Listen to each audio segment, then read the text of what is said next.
Welcome to GI Insights on ReachMD. I'm Dr. Neil Nandi.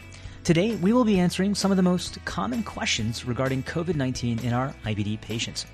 Indeed, the modern world has been forever changed with the effects of the coronavirus pandemic.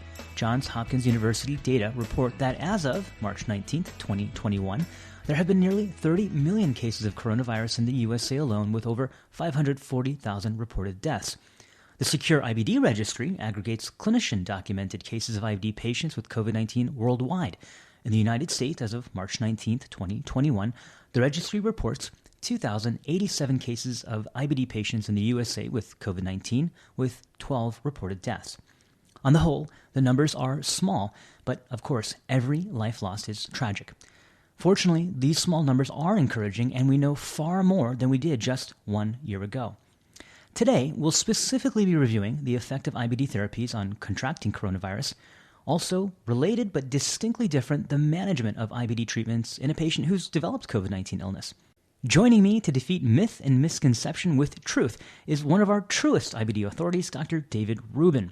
Dr. David Rubin is a professor of medicine at the University of Chicago Pritzker School of Medicine. He is the section chief of the Division of Gastroenterology, Hepatology and Nutrition, and co-director of the Digestive Diseases Center.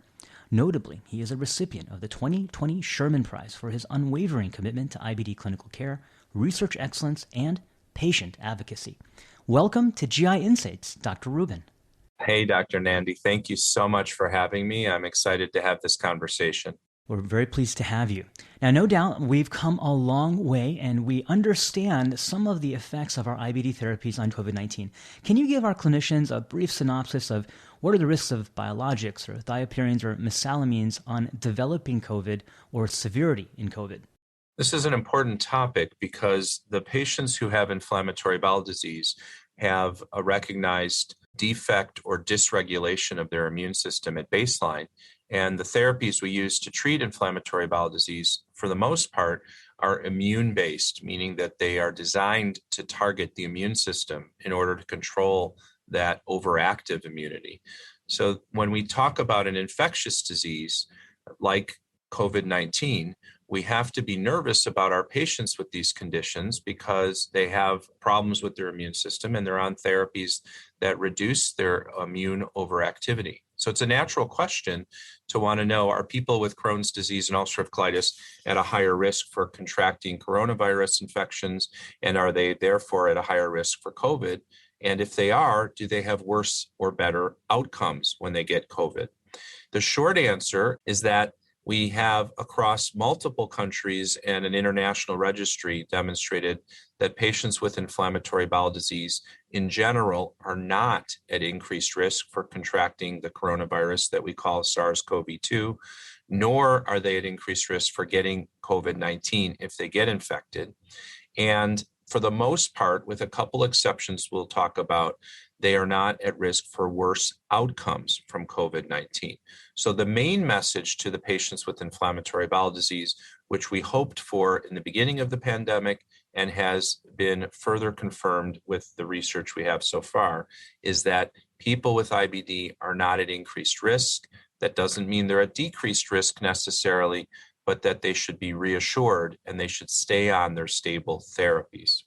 This is really helpful for us to put out there into the ether because we still hear patients who are living in a tight bubble, right? They think that their biologic or small molecule therapy is putting them at higher risk. So what happens though if a patient contracts coronavirus and actually develops symptoms of COVID-19, tests positive, and we get that phone call at the end of the day? What should we be advising them? And how does the biologic or small molecule therapy or steroid affect how we should advise them what to do?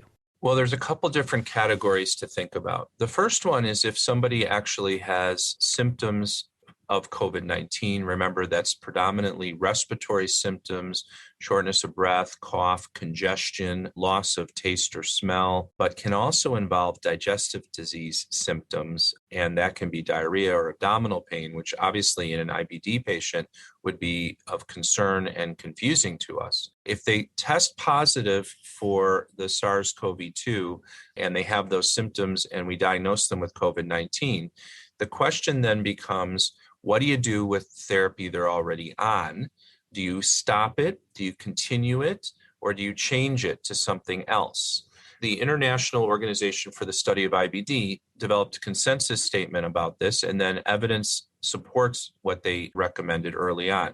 So when we talked about this in the early days, we said, well, if somebody becomes infected and has COVID-19, we would just from a rational point of view, say stop the immune suppressive therapy, at least for the 2-week period of time that they're sick. And when they recover from the COVID-19, you could resume the therapy. Now, that would include our thiopurine, methotrexate, biologics, small molecule like tofacitinib, with the general strategy of why would you give ongoing immune therapy in the face of a disease caused by an infectious organism. What we have subsequently learned, and the practical reality, is that the half-life of all these drugs is such that even if you're holding it for a little bit, the drug is still on board. So what are we really doing? Are we just treating ourselves, or does it make practical sense to hold the therapy during that short interval? And the answer is there have now been many examples of patients who had COVID, didn't stop their medicine, and those who had COVID and we held their medicine as their doctors, and their outcomes look the same. Now, that doesn't mean we should just leave people on immunosuppressive therapy when they get sick, but it does reassure us that at least the therapies we use for IBD may not be harming our patients even when they develop COVID-19. Now, to be more granular, there are a couple exceptions. One is that we now know in multiple studies that people who are on steroids at doses higher than 20 milligrams a day, at the time they get infected, are at higher risk for having worse COVID outcomes. Now, this is contrary to the randomized controlled study of steroids at the time people had COVID and were having respiratory problems and were in the ICU. That study, which was called Recovery, run out of the UK, showed that later in the illness, when you have respiratory problems, steroids may actually be helpful. But in the specific situation for many of our IBD patients who are on steroids when they get sick, we've learned that that sets them up for worse outcomes. And an immediate strategy to get them down or off steroids in that setting is absolutely important. Otherwise, our therapies, we have come to believe, are not going to hurt our patients. And although it's reasonable to pause them, we don't need to be overly alarmed by that at all. There may even be a benefit to these therapies in certain scenarios. For example, the non-selective Janus kinase inhibitor, tofacitinib, and other JAK inhibitors are being studied as treatments for the inflammatory phase of COVID, as are anti-TNF therapies, specifically adalimumab. So the treatments we have patients on may actually end up benefiting those patients later. In at least one analysis from the international registry called Secure IBD, being on an anti-TNF was associated with lower risk of some bad outcomes from COVID-19. The other issue then is, what if you have somebody who's asymptomatic but tests positive? And remember, that's a key feature of the SARS-CoV-2 that led to this being a pandemic, is that people were asymptomatic but carriers and transmitting the virus. In that setting, we have said that you should pause your immune therapies for at least 10 days and wait to see if the patient becomes symptomatic, and then you can resume therapy if nothing happens. That's a precaution. Now, there's probably been a lot of people who were asymptomatic, never developed the disease, or developed very mild symptoms that they didn't even realize and stayed on their therapy. And therefore, we probably don't have to worry about them as much. So that's the main strategy to these different scenarios. And I think the important thing we've done is reminding our patients to continue doing the other precautions, which is, of course, to wear a mask and to social distance when they can, or physically distance in other ways, and, of course, hand hygiene. For those just tuning in, you're listening to GI Insights on ReachMD. I'm Dr. Nandi, and today I'm speaking with Dr. David Rubin about IBD medication and their management in COVID-19. Now, Dr. Rubin, there's currently a handful of publications out there about COVID-19 and patients with IBD. Could you expound on some of the research you've been reviewing and what it means for our patients? There's 2 points I want to make. One of them is that the Secure IBD registry, which is this online open access registry that is composed of people who voluntarily enter their patients with confirmed IBD and who know the outcome of their illness. And one of the things that came out in a subsequent analysis and is in press in Gut right now by the people leading this work is that patients who are on thiopurines or on combo therapy with a thiopurine and an anti-TNF had worse outcomes from COVID. Now, this was not seen in a single country study in Italy, where they described the outcome of 79 patients with COVID, and where they admittedly knew a little bit more about the disease in that study than was allowed in the registry study of Secure IBD. But it raises our eyebrows to wonder whether thiopurines might be associated with worse outcomes. And previously, we hypothesized that because thiopurines reduce white blood cell count, it might be associated with worse COVID outcomes. Remember that some people with severe COVID had drops in their lymphocyte counts that were predictive or associated with those worse outcomes. It lends itself to the question of, if you have a patient on combo therapy, would you stop the thiopurine and leave them on the biologic alone, either now because we're still in the pandemic, or if your patient got ill and had COVID? And the general recommendation is, if they get COVID, we hold their therapies, even though we didn't know if that was going to help, but we do. So that sort of answers itself. I personally have not withdrawn combo therapy in my patients. I have just advised them to continue doing the precautions we recommend for everybody. And I think that we need to understand further whether this was just the sickest patients who might have had the worst IBD, who were on combo therapy to begin with, and therefore there was a confounder there that's not adjusted, or something else. The other thing that came out of this, and has appeared in different ways, was that patients on mesalamine might have had worse outcomes. Now, we have yet to identify a rational biologic explanation for why that would be, but one possibility that's been raised is that people on mesalamine may have also had active IBD, and because their disease was less well controlled. And given that this Secure IBD registry is an international registry where 5-ASA use in Crohn's as well as colitis is still the number one therapy, it may have been an over-accessed and measured drug exposure. So that isn't entirely clear either. And I don't think any of us would say you should stop 5-ASAs during the pandemic in a patient who's in stable remission. So that doesn't quite make sense, despite many people trying to understand it or to know better what might be going on there. The second point I wanted to make is related to a study in Germany, where they actually looked at people, not just with IBD, but with other immune conditions as well, who are on anti-cytokine therapies. That means anti-TNF, anti-IL-23, or JAK inhibitor therapies. And they compared them to those who had the same diseases but weren't on those therapies, and to healthcare workers.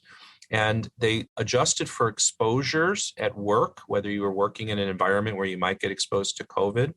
And they actually found that the people with the immune conditions on anti-cytokine therapies were less likely to have antibodies against the SARS-CoV-2. In other words, they were less likely to have developed immunity, or possibly less likely to have gotten sick or infected. And so it raised this interesting hypothesis that people on these drugs may actually be protected. The counter argument is just that, as you mentioned, people may be taking more precautions because they're afraid. But they tried to adjust that in that study. It's a fascinating study from Germany. In closing, I want to ask, one last thing, which is, let's say we have a patient who has had COVID and is recovered from it. Any advice on the timing of when they should receive a vaccine?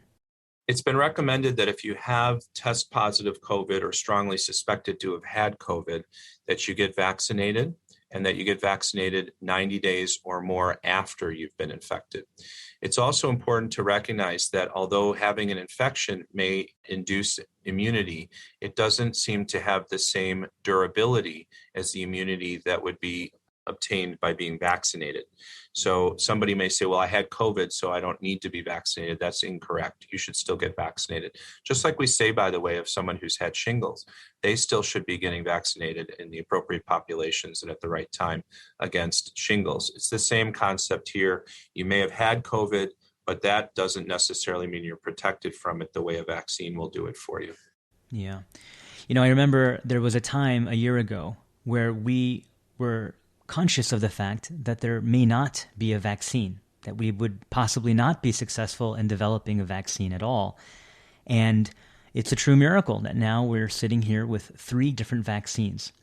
And again, I think the take-home messages today for our IBD patients and for our clinicians who take care of them are, your patients should receive the vaccine that is available to them, that it is safe, that it is not going to cause them harm or flare, and that there is hope for a brighter future with them aboard.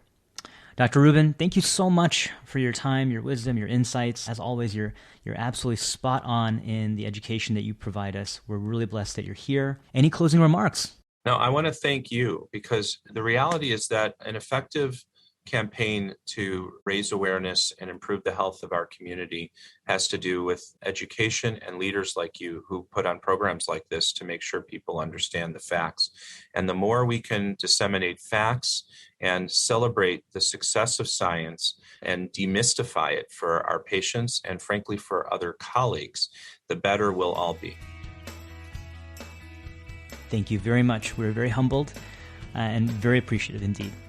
For ReachMD, I'm Dr. Neil Nandi. To access this episode and others from GI Insights, please visit reachmd.com/GI Insights, where you can be part of the knowledge. Thanks for listening.